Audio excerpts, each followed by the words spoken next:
오늘 우리에게 주시는 하나님의 말씀 출애굽기 20장 3절 말씀입니다. 오늘 이 시대를 사는 현대인들은 여러 가지 이유 때문에 많은 위기의식 속에 살아가고 있습니다.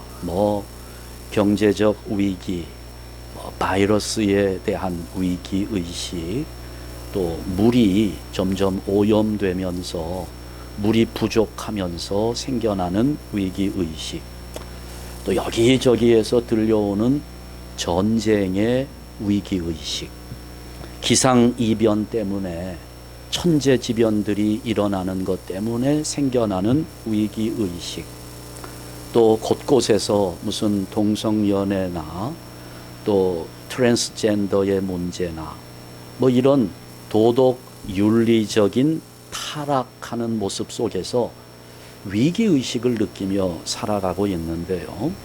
이런 많은 위기의식들이 오늘 우리의 마음을 참 불안해 하도록 만들고 있습니다만은, 그 가운데에서 더 많은 사람들을 힘들게 하는 것은 이 세상의 변화가 너무 빠르기 때문에 찾아오는 위기의식입니다. 저도 요즘 이런 위기의식을 굉장히 많이 느껴요. 세상의 문화가 얼마나 빠르게 변화하고 있는지, 이런 빠른 세상의 변화에 내가 그때그때 적응하지 못하고 있다는, 그러면서 점점 사회로부터 뒤처져 가고 있는 것은 아닌가 하는 그런 생각에 아주 그 위기의식을 자주 느끼게 됩니다.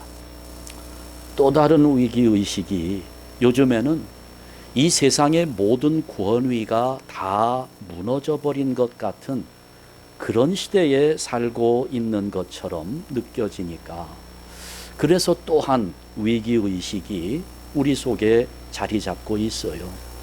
권위 상실의 시대. 물론 우리가 권위주의라고 하는 것이 좋은 내용 아니라는 것을 알고 있지만, 그래도 이 사회가 어떤 질서 잡힌 모습을 가지기 위해서는 권위가 유지되어야 하는데, 이 권위가 다 무너져 내린 것처럼 보여요. 어떤 집에서 아버지와 아들이 대화를 나눕니다. 근데 이 아들이 너무 공부를 안 해요. 이 아버지 마음에 저렇게 공부를 안 해서 앞으로 어떻게 되겠나 걱정이 되니까 한마디 했습니다. 야, 이 아들아. 제가 아들아 그러지만 이 아버지는 아마 다르게 호칭했을지도 몰라요. 야, 이 아들아, 공부 좀 해라. 링컨은 네 나이에 변호사가 됐다는데, 이렇게 이야기를 했어요. 그랬더니 아들이 대뜸 말대꾸를 하면서, 아빠, 아니 무슨 말씀이세요? 링컨이 아빠 나이에 대통령이 됐잖아요. 하고 대꾸를 하더라는 거지요. 링컨을 교훈 삼아서 훈계하려다가 훈계는커녕 그냥 아들에게 한 방 얻어맞고 말았습니다. 이게 아버지의 권위가 가정에서 그냥 무너져 내려버리는 것 같아요. 그러니까 지금 시대가 그래요. 모든 분야에서 권위가 흔들리는 시대가 됐습니다. 가정에서 부모의 권위가 무너졌습니다. 학교에서 교사의 권위가 학생들 앞에 힘을 발휘하지 못해요. 사회에서도 어른의 권위가, 한국에서 들려온 소식이지만 담배 피는 초등학생, 중학생들을 훈계하다가 그냥 2단 옆차기로 맞고 길바닥에 쓰러지는 일들도 생겨납니다. 어른의 권위가 다 땅바닥에 떨어졌어요. 국가도 법의 권위가 무너져 버렸습니다. 밑바닥을 기고 있어요. 우리 교회는 어떤가요? 교회에서 목회자의 권위는 물론이고요, 이제는 말씀의 권위도 심각하게 도전을 받고 있고, 심지어는 하나님의 권위까지도 무시당하고 있는 오늘의 현실입니다. 이렇게 모든 권위를 상실해버리는 시대 속에서 십계명의 제1계명, 너는 나 외에는 다른 신들을 내게 두지 말라 하신 이 계명은 살아계신 하나님의 권위를 분명하게 나타내시는 하나님의 명령입니다. 절대 무시할 수 없는, 절대 거절할 수 없는 하나님의 권위를 선포하시는 겁니다. 너는 나 외에는 다른 신들을 내게 두지 말라. 여러분, 이 성경 말씀이 창세기 1장 1절을 보면 태초에 하나님이 천지를 창조하시니라 하시면서 하나님으로 시작합니다. 성경 말씀이 하나님으로 시작하는 것과 똑같이 오늘 우리가 지켜야 할 십계명을 주시는데 이 십계명도 역시 하나님으로 시작하고 있습니다. 나 외에는, 여기서 다른 신들을 내게 두지 말라 이렇게 말씀하시는데요, 이 말씀을 들으면서 어떤 분들은 오해하는 경우가 있어요. 하나님 이외에 다른 신들을 두지 말라고 했으니까 다른 신들도 존재하는 것이 아니냐, 하나님 말고 다른 신들도 있다라고 왜곡하는 분들이 있어요. 여러분, 그러나 그렇게 오해하면 안 됩니다. 여기서 말하는 다른 신들이라고 하는 것은 이스라엘 백성들이 출애굽하기 전에 애굽에서 보아왔던 많은 우상들, 그러니까 실제로 존재하지는 않지만 사람들이 속아서 그 섬겨 나가는 거짓 신들을 의미하는 것입니다. 또 이스라엘 백성들이 가나안 땅에 들어가야 되는데 그 가나안 땅에 들어가게 되면 역시 거기에도 비슷한 유형의 거짓 신들이 있었기 때문에 하나님은 하나님 말고 다른 신들이 있지만 그 중에서 하나님만 섬겨야 된다는 말씀을 하시는 것이 아니라 하나님 이외의 다른 것들은 다 거짓된 신이라고 하는 것을 강조하면서 참되신 신은 하나님 한 분뿐이라고 하나님의 유일성을 확실하게 강조하고 있는 말씀입니다. 그러니까 여기 제1계명은 하나님 이외에는 다른 신들은 존재하지 않는다라는 것을 하나님께서 선언하고 있는 겁니다. 근데 많은 사람들이 영적인 존재들이기 때문에 신앙심이 생겨나잖아요. 그래서 우리가 이런 신에 대한 이 태도, 인간들이 보여주는 태도가 여러 가지로 나타난다는 사실을 금방 알 수 있어요. 우선 첫 번째로는 다신론을 따르는 사람들이 있습니다. 그 말 그대로 신이 많다는 겁니다. 그런데 이 세상에는 많은 신들이 존재하고 있는데 내가 그 많은 신들 중에 하나를 선택해서 그 신을 섬긴다는 것입니다. 그러면서 자기가 선택한 그 신이 내 인생은 물론이고 우리 가정의 수호신이 될 뿐만 아니라 우리 국가를 지켜주는 수호신일 것이라고 말하면서 그에게 경배하는 겁니다. 뭐 그리스 로마 신화에도 보면 제우스에서부터 시작해서 많은 신들이 나타나고 있잖아요. 우리 조상들도 별별 신들을 다 섬겼습니다. 그러니까 전쟁이 일어나더라도 신들의 싸움이라고 생각합니다. 그러다가 전쟁에서 지게 되면 이긴 나라의 신을 섬기게 되지요. 또 국가 간의 어떤 정략적인 혼인 관계가 맺어지게 되면 이웃 나라의 신까지, 그 혼인 관계를 맺은 이웃 나라의 신까지 섬기는 잡신의 나라가 되어버리고 맙니다. 성경에서도 우리는 솔로몬을 잘 알고 있지요. 이 솔로몬이 참 지혜로운 왕이었다는데 그만 이방 여인들을 자기의 첩으로 맞이하면서 그들이 섬겼던 이방 신들을 받아들이게 되고 그러면서 이방 신을 섬기는 자리에 빠지게 되는 것. 이게 다 이런 다신론, 잘못된 신관에서 비롯되는 일입니다. 이게 대부분 우리 인류 역사 속에서 일어났던 종교와 문화와 철학 같은 것들은 본성적으로 다신론적인 경향을 가지고 있습니다. 그러면서 그렇게 생각하지요. 아니, 이 신도 있고 저 신도 있고, 그래서 우리가 때에 따라서는 이 신도 섬겼다가 저 신도 섬겼다가, 그리고 그 많은 신들이 한꺼번에 나를 도와주면 훨씬 더 좋지 않겠느냐고 그렇게 생각을 하지요. 많은 신을 한꺼번에 섬기게 되면 아주 편리해질 것이라고 생각합니다마는 이거는 우리 인간들의 이기적인 본성에서 비롯되는 생각입니다. 그러니까 이렇게 우리 인간의 이기적 본성에서 비롯되는 신관을 가지고 있기 때문에 대부분의 다신교는 도덕성이 결핍되고요, 결국은 문화를 부패하게 만드는 것입니다. 대표적인 예가 이스라엘 역사 속에서 나타납니다.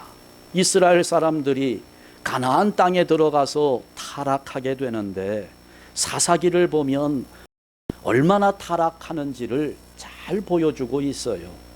가나안 땅에 들어갔습니다. 이제 목축업을 하던 사람들이 농경 문화 속으로 들어가게 됩니다. 농사를 짓게 되는 거지요. 그랬더니 많은 이스라엘 백성들, 지금까지는 우리가 목축업을 해왔는데 목축업을 할 때에 다스리시는 신이 여호와 하나님이었다면 이제 농사를 지으면서 살 때는 이 가나안 사람들이 섬겨왔던 바알 신을 섬겨야 될 것이 아니냐, 이렇게 생각을 하는 거지요. 농사를 지으면서 밭에 열매가 익어가는 모습을 보며 바알이 그렇게 해준다고 믿었습니다. 그러니까 모든 생명을 바알이 주장한다고 생각하는 것입니다. 그래서 이 바알의 생명력을 자극하기 위해서 바알 신전에다가 많은 여자 사제들을 세워놓습니다. 그리고 아이가 잉태하는 과정을 신비롭게 여기면서 제사를 드리게 되는데, 그러니까 이 바알의 생명력을 자극해야 되는데, 생명이라고 하는 것은 그렇잖아요. 암수가 함께 할 때 생명이 탄생되는 거 아닙니까? 암술과 수술이 결합되어야 생명이 나오는 것이고, 사람도 남자와 여자가 결합되어야 생명이 나오는 것인데, 바알이 그 생명력을 가지고 주장하고 있기 때문에 바알의 생명력을 자극하기 위해서 이 바알 신전에 있는 여자 사제들이 제사하러 오는 사람들 앞에 창녀의 역할을 감당하는 겁니다. 성행위를 하면서 바알의 생명력을 자극한다는 거지요. 그러면서 그렇게 바알 신전에 있는 여자 사제들과 제사하러 오는 남자들이 성관계를 맺으면서 그것이 곧 바알 신의 생명력과 연합하는 것이라고 믿었던 것입니다. 그러니까 여러분 보세요. 이런 다신론의 신관이 얼마나 문화를 타락하게 만드는지를 아주 잘 보여주고 있는 예입니다. 그러나 하나님은 제1계명을 통해서 분명하게 말씀하기를, 하나님은, 신은 오직 한 분뿐이심을 증거하고 있는 것이고 우리는 그것을 믿는 성도들입니다. 구원받은 우리들은 오직 한 분, 여호와 하나님만을 섬기고 나아가는 존재들입니다. 두 번째, 범신론을 추종하는 사람들이 있습니다. 이 범신론을 추종하는 사람들은 하나님과 자연을 동일시합니다. 동시에 하나님과 인간도 동일시합니다. 그러면서 하는 말이 자연이 곧 신이라고 말합니다. 인간이 곧 신이라고 이야기하는 겁니다. 그러면서 자연을 섬기죠. 피조물들을 신으로 섬깁니다. 그러다 보니 어떤 신들이 생겨납니까? 하늘에 있는 태양도 신이고, 달도 신이고, 별도 신이고, 저기 이상하게 생긴 바위도 신이고, 또 큰 나무도 신이고, 지나가는 소도 신이 되고, 모든 것이 신이 되는 겁니다. 불이 활활 타오르면 불신이고요, 물이 흘러가면 물신이고, 바람이 불러오면 바람신까지 섬기는 겁니다. 여러분, 이거는 하나님께서 창조하셨다고 하는 이 창조의 신앙을 가지고 있지 못한 사람들이 창조주와 피조물을 구별하지 못하고 혼동하고 있는 그릇된 신관입니다. 마치 화가와 작품을 동일시하려는 것과 같습니다. 물론 어떤 그림을 보면 그 그림을 그린 화가의 사상이나 그 화가의 철학이나 그 화가의 지혜, 솜씨, 이런 것들이 그 작품 속에 잘 표현되어 있습니다. 그러나 그 작품을 화가 자신이라고 말하는 사람은 아무도 없습니다. 자연 속에 하나님의 지혜가 있어요. 자연 속에 하나님의 섭리가 들어 있습니다. 그러나 하나님의 섭리가 배어 있어도 피조물은 피조물일 뿐, 그 자연이 하나님이라고 말할 수는 없는 것입니다. 그리고 하나님은 분명히 말씀하셨잖아요. 우리 인간들에게 이 자연을 다스리라고 그랬어요. 이 피조물들을 다스리라고 그랬는데, 하나님께서 다스리라고 하신 이 피조물들을 섬김과 경배의 대상으로 여기는 것은 하나님의 말씀 앞에 순종하지 못하는 것으로 아담과 하와가 선악과를 따먹은 것에 버금가는 치명적인 범죄를 저지르는 것입니다. 범신론 역시 잘못된 것이지요. 세 번째, 이신론을 주장하는 사람들이 있어요. 이신론을 주장하는 사람들은 하나님이 만물을 창조하셨다는 것은 인정합니다. 그러나 하나님은 세상을 창조하셨지만 이 세상을 운행하실 때 자연 만물을 자연의 법칙에 맡겨두셨고 지금은 간섭하지 않고 있다고 생각하고 있는 겁니다. 그러니까 이런 사람들에게 있어서 하나님은 어떤 존재인가? 방관자에 불과합니다. 마치 아이를 낳아놓고 그 아이가 발육하고 성장하는 것에는 관심도 두지 않고 그 인생을 그냥 운명에 맡겨놓고 어디론가 떠나버리는 비정한 어머니처럼 그렇게 하나님을 생각하는 것입니다. 그러나 성경은 우리에게 분명하게 말씀하고 있습니다. 이 세상을 창조하신 하나님은 지금도 이 만물을 다스리시고 섭리하시고 역사를 주장하고 계신다고 성경은 분명하게 말씀하고 있습니다. 우리는 이것을 분명하게 믿어야 되는 성도들입니다. 나를 창조하신 하나님은 지금도 나를 바라보시고 나를 보호하시고 나를 안아주시고 내 인생을 책임져 주시는 그 하나님, 지금도 나와 함께 거하기를 원하시는 하나님이신 줄 믿으시기 바랍니다. 그래서 1계명을 우리에게 주실 때 너는 나 외에는 다른 신들을 내게 두지 말라고 하시는 겁니다. 마치 결혼식을 하는 신랑 신부, 신랑이 신부에게 당신은 나 이외에 다른 남자를 네 신랑으로 두지 말라는 말과 비슷한 말씀입니다.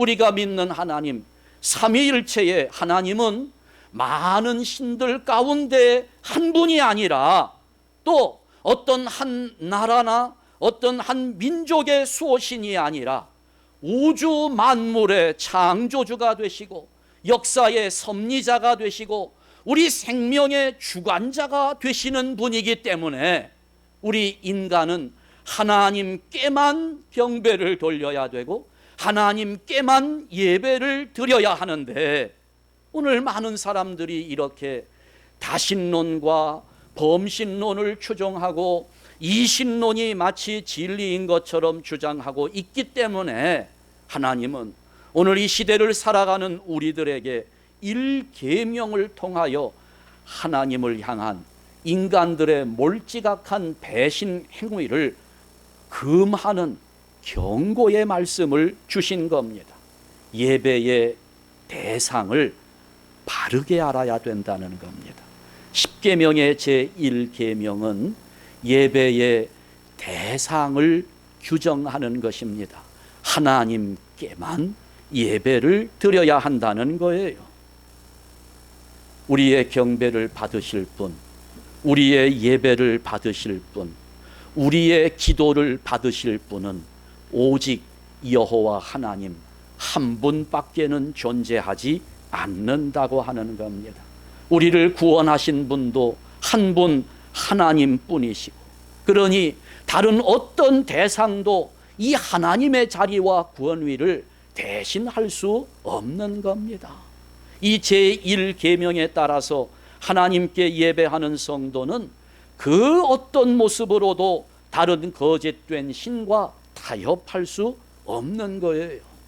사람 예배의 대상이 될 수 없어요. 자연 만물 예배의 대상이 될 수 없습니다.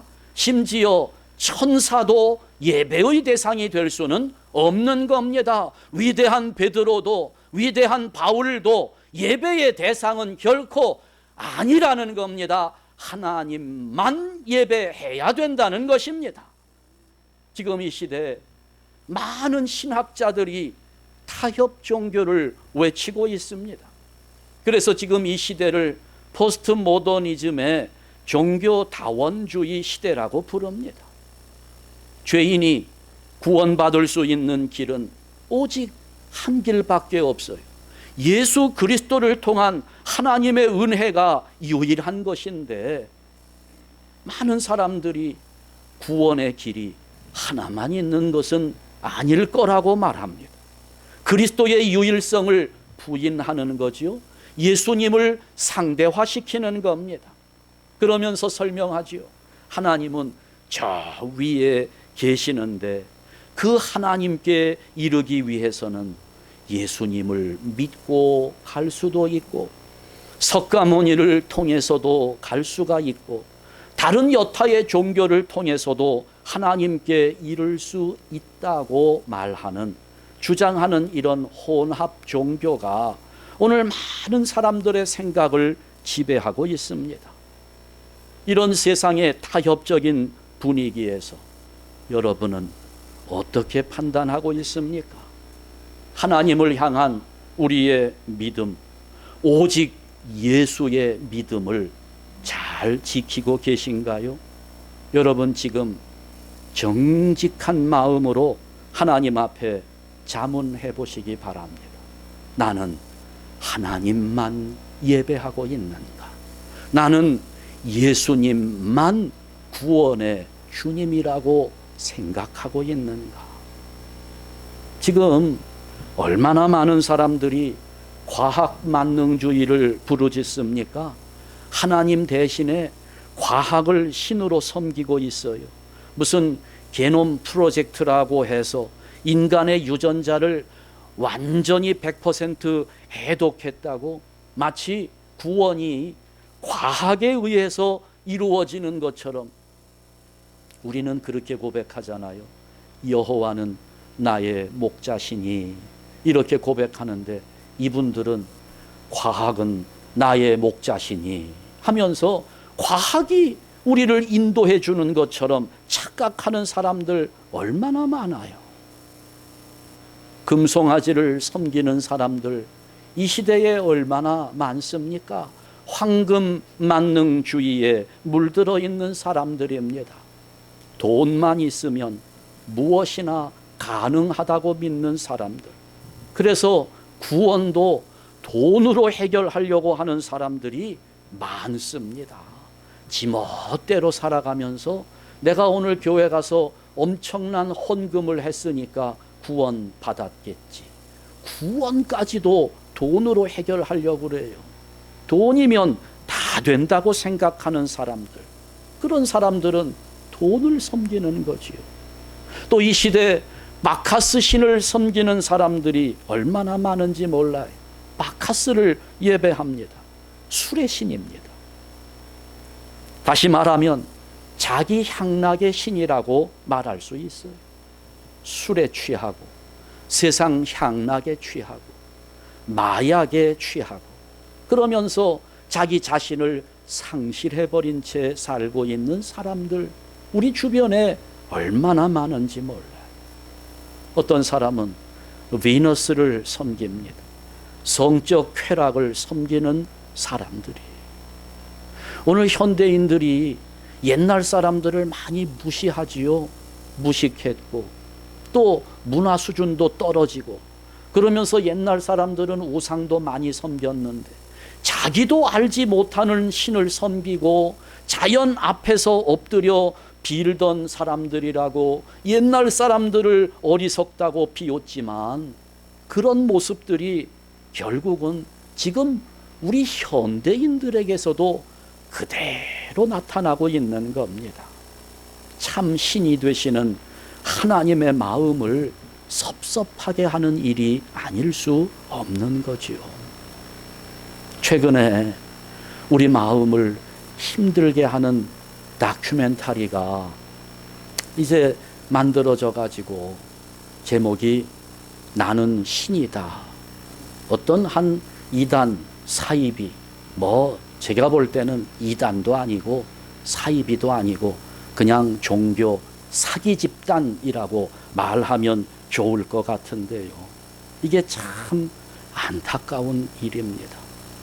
오늘 우리가 예배의 대상을 분명하게 마음속에 잡지 못하고 있기 때문에 이런 현상들이 나타나고 있는 겁니다. 여러분, 분명하게 이 시간 마음속에 새겨 넣으셔야 됩니다. 우리 경배의 대상은 하나님뿐이시다. 예배를 받으시는 분은 하나님뿐이시다. 오늘 우리의 기도의 대상은 하나님이시다라고 하는 것, 삼위일체 하나님만이, 창조주 하나님만이, 나를 구원하신 하나님만이 나의 예배를 받으실 뿐이라고 하는 사실을 분명하게 가슴에 새겨 놓으셔야 하는 것입니다.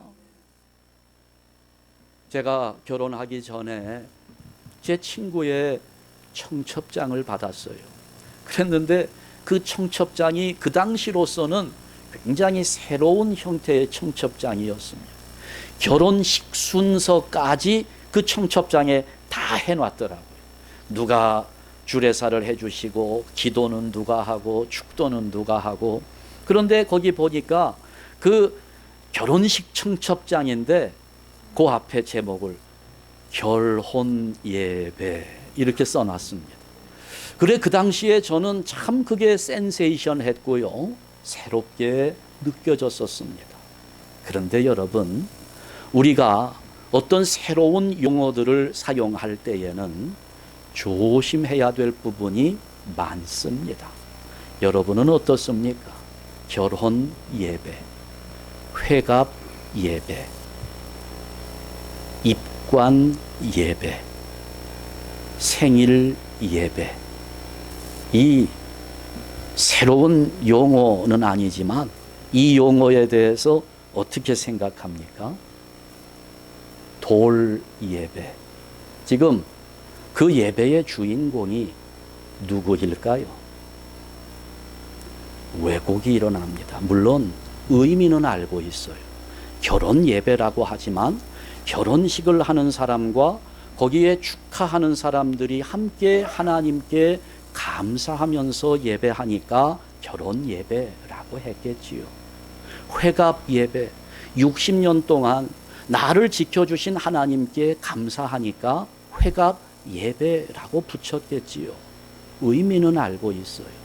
그러나 그 예배 속에 누가 주인공이 됩니까? 결혼 예배의 주인공이 하나님이신가요? 회갑 예배의 주인공이 하나님이십니까? 누가 주인공입니까?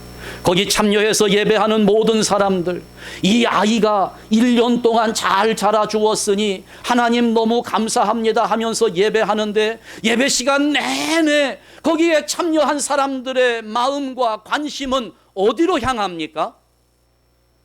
또 하나의 우상숭배가 되는 겁니다. 용어를 잘 사용해야 되는 겁니다.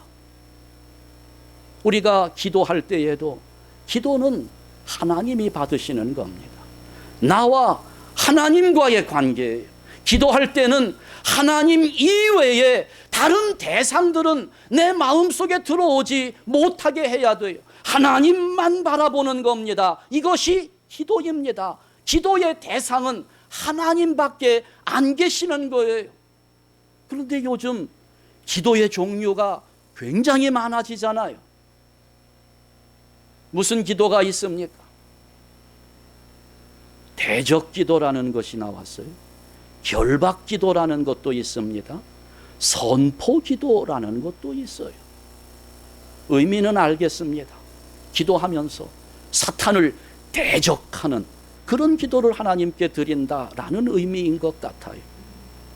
결박 기도, 내 안에 있는 더러운 영들의 세력을 다 결박시켜 버리겠다는 그런 내용인 것으로 생각은 됩니다.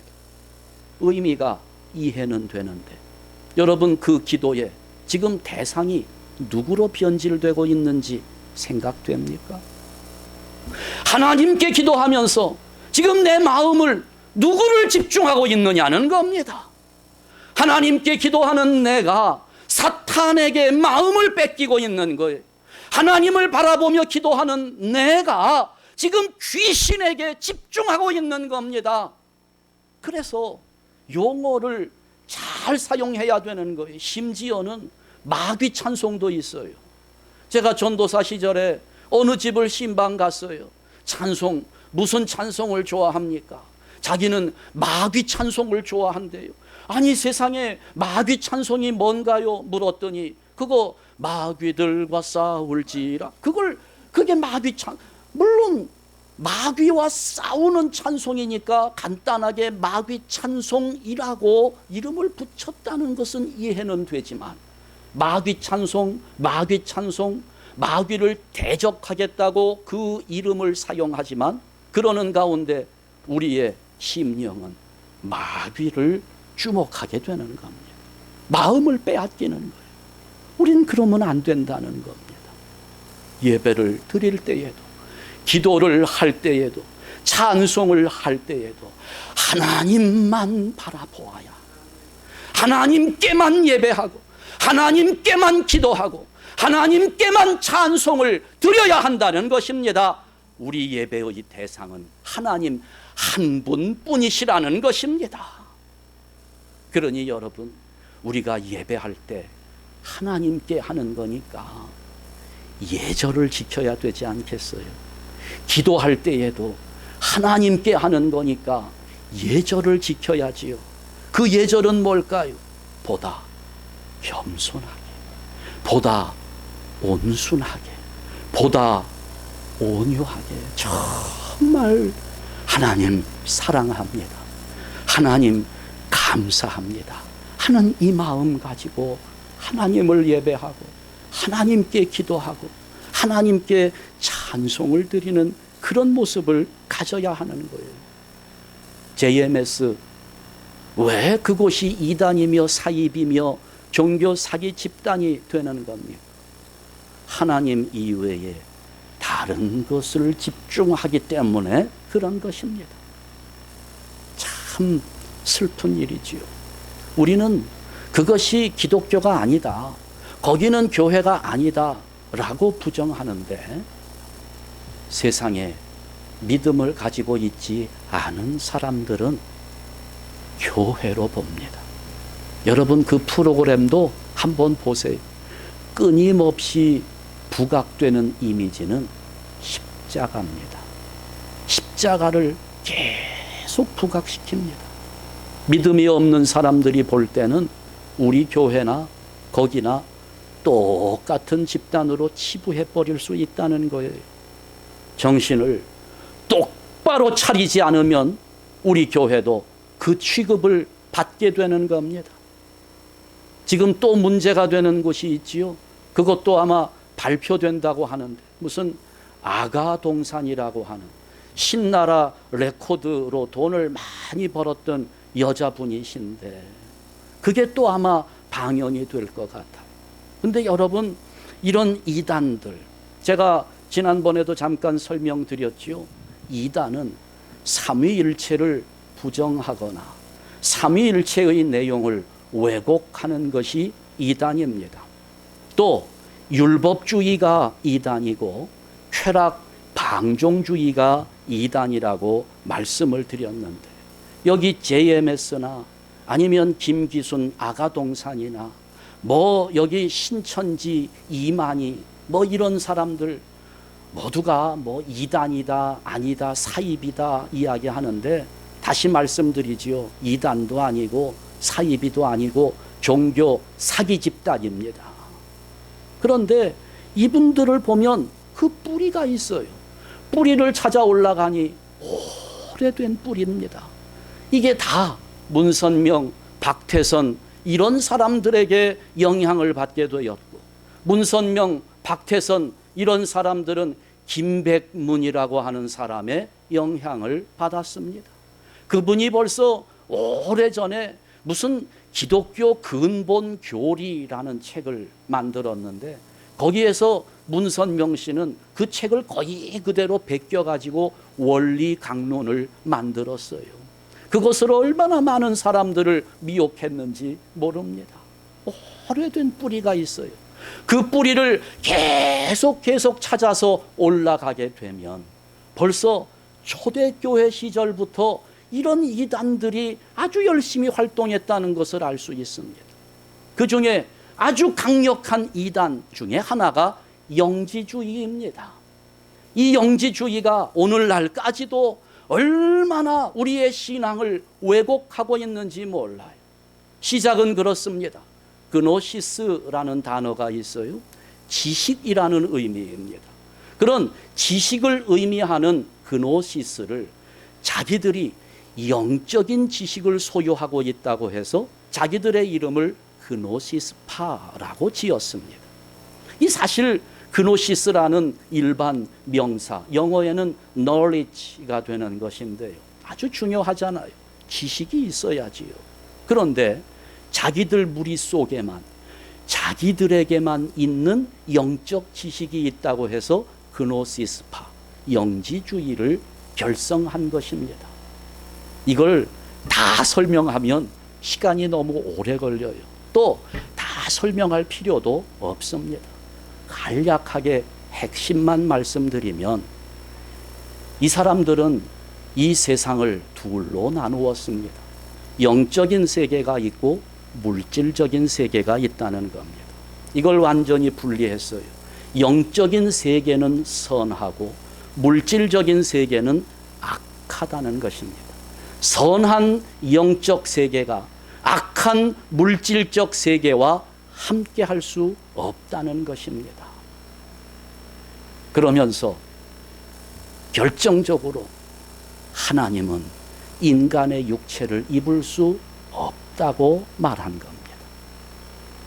어떻게 선한 하나님의 아들이 악한 인간의 육체를 입을 수가 있겠느냐? 있을 수 없다는 거예요.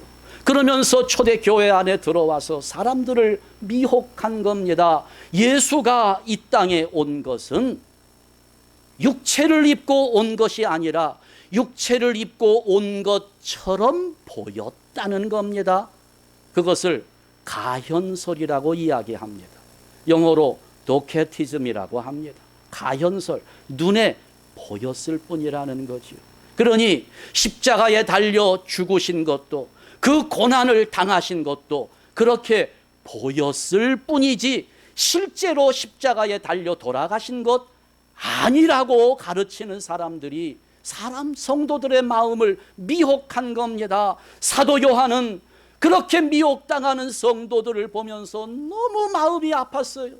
너무 속이 상했습니다. 그래서 사도 바울은 요한일서, 요한이서 편지를 쓰면서 이렇게 쓰는 겁니다. 요한일서 4장 2절과 3절, 이로써 너희가 하나님의 영을 알지니, 영지주의에서 자기들만 가지고 있는 영적인 지식 그노시스를 주장하지만 하나님의 영을 바르게 알아야 된다는 겁니다. 그들이 가르치는 것이 영지가 아니라 예수 그리스도께서 육체로 오신 것을 시인하는 영마다 하나님께 속한 것이요, 그것을 시인하지 않는 영마다 하나님께 속한 것이 아니니 이것이 곧 뭐라고 합니까?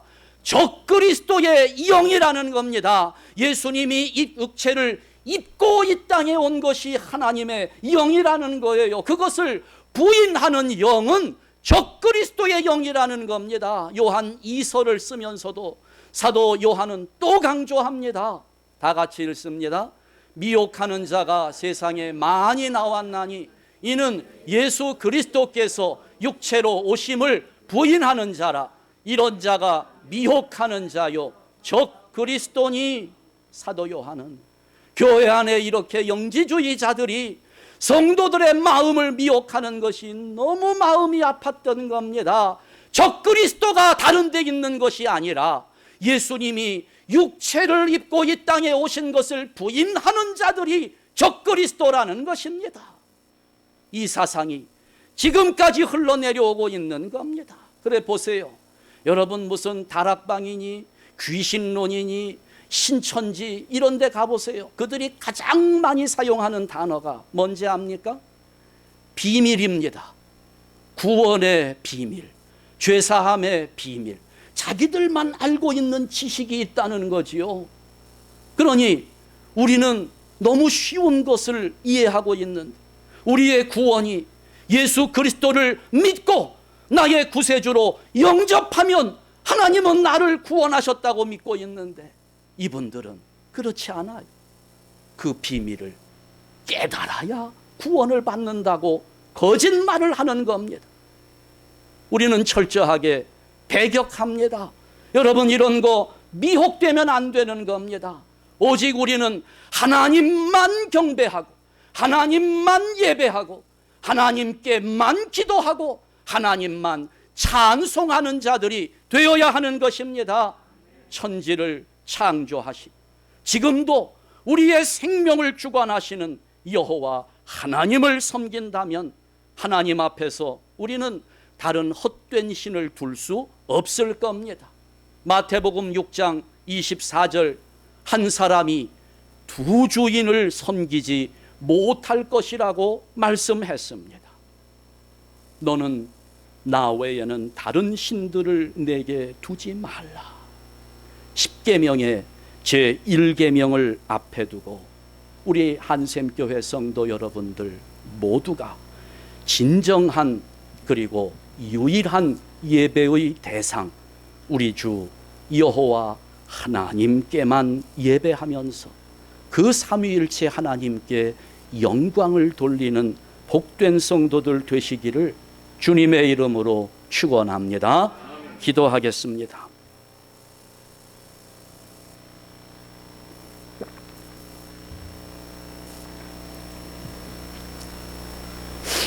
너는 나 외에는 다른 신들을 내게 두지 말라고 제1계명을 주셨습니다.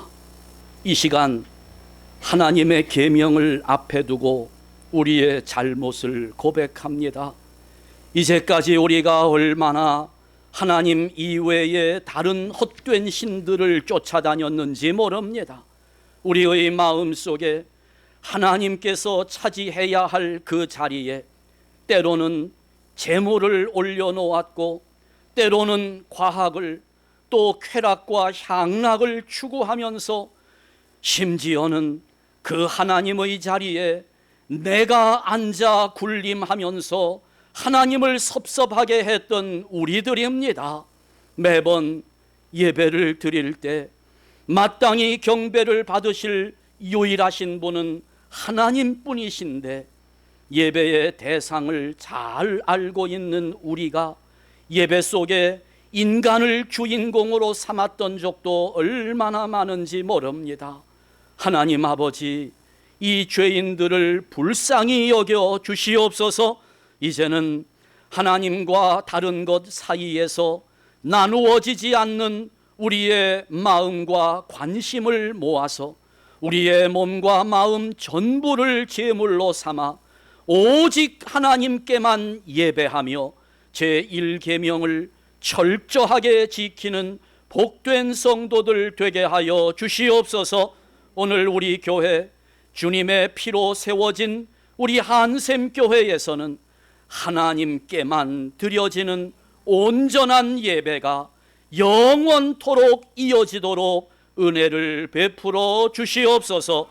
예수 그리스도의 이름으로 기도하옵나이다. 아멘.